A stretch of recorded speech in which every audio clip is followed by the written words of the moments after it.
تو زبان سے یہ نہیں کہا کہ میں اللہ سے مانگ مانگ کے تھک گیا ہوں لیکن اللہ دینے کے لیے تیار نہیں ہے، میرا تو دوسرا بیٹا بھی گیا۔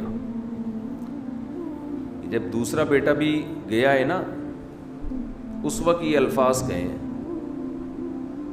کہ آنکھوں کی بینائی چلی گئی، گھر والے کہنے لگے کیا آپ کو ابھی تک یاد ہے؟ کچھ چیزیں غیر اختیاری ہوتی ہیں، اپنے اختیار سے غم کو سوچنا یہ شریعت میں جائز نہیں ہے، لیکن کچھ چیزیں انسان کے اختیار میں نہیں ہوتی۔ وہ غم جو آپ کے اختیار میں نہیں ہے اس پہ آپ کو گناہ نہیں ملتا، بلکہ صبر پہ ثواب ملتا ہے۔ شریعت میں حکم یہ ہے کہ غم کو بھول جاؤ، اس کو ایک ہی چیز کو لے کے مت بیٹھے رہو۔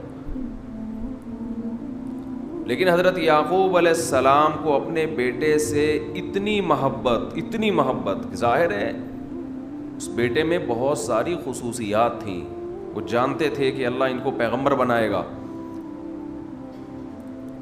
کہ اتنے عرصے کے بعد بھی آپ کے دل سے غم نہیں نکلا، لیکن اس غم کو لے کر زندگی گزار دی، کسی کے سامنے اللہ کی شکایت نہیں کی کہ میرے ساتھ کیا ہو رہا ہے۔ اور دعا قبول کیسے ہو رہی ہے کہ دوسرا بیٹا بھی گیا، بیٹوں نے آ کے بتایا کہ آپ کے بیٹے نے چوری کی تھی جس کی وجہ سے بادشاہ نے اس کو رکھ لیا۔ قال بل سولت لکم انفسکم امرا، باپ نے کہا تم نے جیسے پہلے ایک کہانی گڑھی تھی دوبارہ سے ایک کہانی گڑھ لی ہے۔ حالانکہ اس دفعہ بیٹے سچ بول رہے تھے، چوری تو نہیں کی تھی لیکن الزام لگا تھا چوری کا۔ تو یعقوب علیہ السلام نے دوسرے بیٹے کے جانے پہ ایک لفظ ناشکری کا زبان سے نہیں نکالا، بلکہ کیا کہا؟ انما اشکو بثی وحزنی الی اللہ وَأَعْلَمُ مِنَ اللَّهِ مَا لَا تَعْلَمُونَ، میں اپنا غم تمہارے سامنے بیان نہیں کرتا، صرف اللہ کے سامنے بیان کرتا ہوں، اور اللہ کے بارے میں وہ کچھ جانتا ہوں جو تم نہیں جانتے۔ کیا مطلب؟ وہ مجھے تسلی دے رہا ہے، اس میں خیر ہوگی، ہمارا کام ہے مانگنا، ہم بھکاری ہیں۔ یہ تو ملحد اور خدا کے منکر لوگ ہیں جو مسلمانوں کا مذاق اڑاتے ہیں کہ یہ دعائیں مانگتے ہیں اور ان کو ملتا کچھ نہیں ہے۔ او بھائی، ہمیں اس سے غرض ہی نہیں ہے کہ رب کیسے دے رہا ہے، ہمیں اس نے پابند بنا دیا مانگو، تو ہمیں اہل اللہ کو تو مزہ اس سے آتا ہے کہ اس نے ہمیں بول دیا مانگو، وہ نہ بھی دے، مانگنا ہی ہمارے لیے سب کچھ ہے۔ تو میں جو بات عرض کر رہا تھا وہ یہ تھی کہ یعقوب علیہ السلام مانگتے رہے، پھر دوسرا بیٹا بھی چھن گیا، تو کوئی لفظ مایوسی کا زبان سے نہیں نکالا۔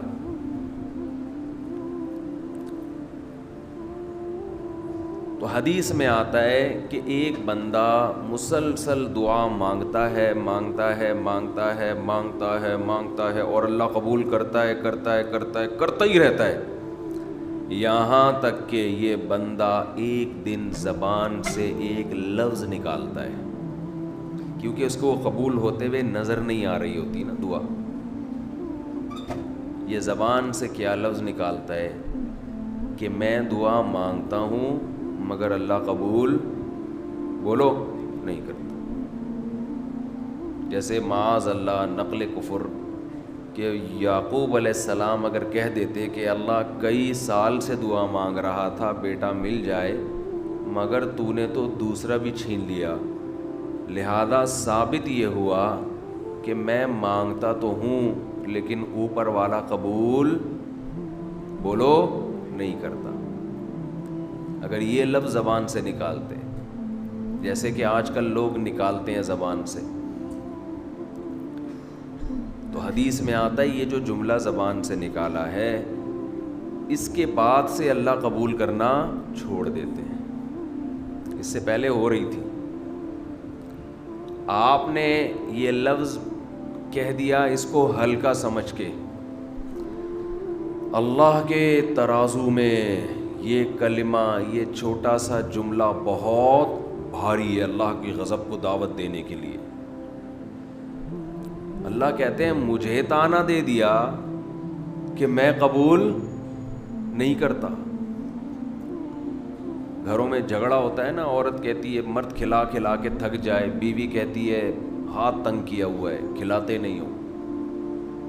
بعض دفعہ آدمی کو غصہ آتا ہے کہ اب میں ہاتھ اپنا تنگ کر کے دکھاؤں گا، اب انڈے نہیں لے کر آؤں گا. میں کہتا ہوں چنگیز خان بھی، اگر کوئی چنگیز خان کی اولاد ہے نا، اس میں بھی اتنی طاقت نہیں ہے کہ بیوی کہے کہ 6 انڈے چاہیے اور وہ ان 6 کو 4 کر کے دکھا دے کہ نہیں آج 4 انڈے آئیں گے 6 نہیں آئیں گے. کوئی ہے ایسا مائی کا لال؟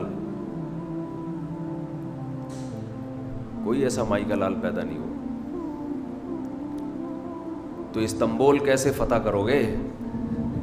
صحیح، استنبول کیسے فتح کرو؟ سلطان محمد فاتح نے استنبول فتح کیا تھا نا. ایک بڑے بزرگ نے بڑی اچھی بات کہی کہ فرعون نے ہزاروں بچوں کو قتل کیا اور بنی اسرائیل کے نا، لیکن موسیٰ علیہ السلام جب صندوق سے نکلے فرعون نے ارادہ کیا اس کو بھی قتل کروں. فرعون کی بیوی نے کہا لا تقتلوہ، اسے قتل مت کرو. فرعون نے کہا اچھا. فرعون نے کیا کہا؟ ٹھیک، it is okay, no problem. سمجھتے ہو؟ تو یہ ہمارے لیے بڑی تسلی کی بات ہے، یہ ہمارے لیے بڑی تسلی کی بات ہے کہ جب فرعون جیسا آدمی گھر میں فرعون نہیں تھا تو ہم اور آپ کس کھیت کی مولی ہیں یار. چلتے رہو جیسے زندگی گزار رہے ہو، جتنے انڈے کہے ہیں اتنے لے آیا کرو.